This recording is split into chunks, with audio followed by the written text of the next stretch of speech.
Well, joining me now live is Trump Advisory Board member and political strategist and founder of Last Stand Political Action Committee, Jason Meister. Jason, really good to speak with you. Thank you so much for joining me today. We've seen a record number of people early vote, 75 million Americans. 53% are women, 44% are men.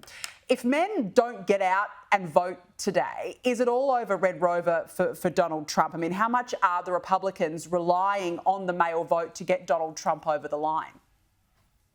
Well, men are coming out in droves, but actually women for Trump are coming out in droves as well. Look, I'll tell you one thing. The big story, I think, in the postmortem of this election is going to be that the polls were off more than they were in even 2016 when Trump trounced Hillary Clinton. I think this is going to be an electoral avalanche, somewhere between 308 electoral college votes to 400. New Hampshire, Nevada, New Jersey is in play. I could tell you here, I'm in New York City right now, and all the service people, the waiters, the waitresses, the taxi drivers, they're all giving me a thumbs up while I'm wearing my MAGA hat in the streets of New York City. So, you know, the elites in New York City, of course, they're going to vote for the Democratic Party, the Park Avenue apartments, the Upper West Side. But if you go to Nassau County, Long Island, Suffolk County, Long Island, Staten Island, upstate New York, it is red country. I think there's a bunch of factors to why this is the case. Some of them being the fact that the immigration policy, crime, and the economy and inflation, among a bunch of other reasons. I just want to pick you up on a point with that, because the Trump team certainly, I mean, they do feel confident because of that early vote. Republicans say that they were ahead in Arizona, Georgia, North Carolina and Nevada, for example, and that was in person and the mail vote combined.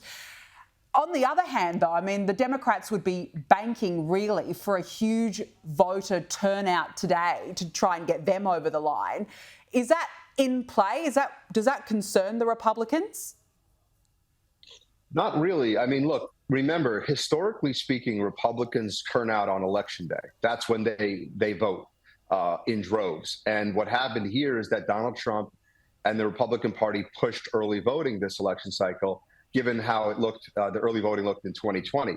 But today, the Democrats started the election day with a deficit of 1.7 million votes in the swing states, in the battleground states. They started a deficit with 1.4 million among the female woman vote in the battleground states. The rural communities are coming out and surging for Donald Trump.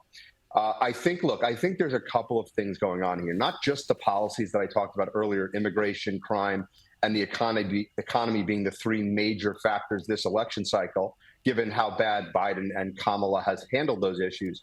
I think there's a couple other things that happened here. Number one, they removed Joe Biden from the Democratic primary process after that poor debate performance, when everyone in this country realized that he had mental capacity issues, that he potentially has dementia.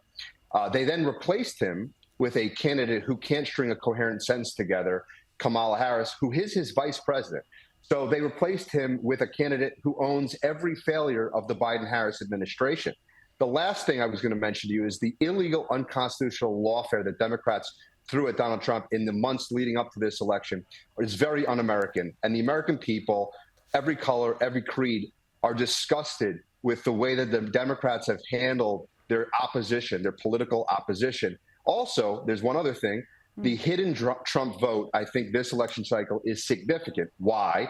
Because when you call your candidate, your opponent, Hitler and garbage for the weeks and months leading up to the election, many people that you're polling aren't going to admit that they're voting for Donald Trump because that you're calling him Hitler. You're calling the whole party garbage. I think the hidden Trump vote is going to be another huge story coming out of this election cycle. Yeah, look, it's going to be interesting to see whether those comments from Joe Biden literally did blow up the campaign for Kamala Harris. And we will wait and see if the silent voter does come out. Jason Meister, good to have you on. Thank you so much for joining me.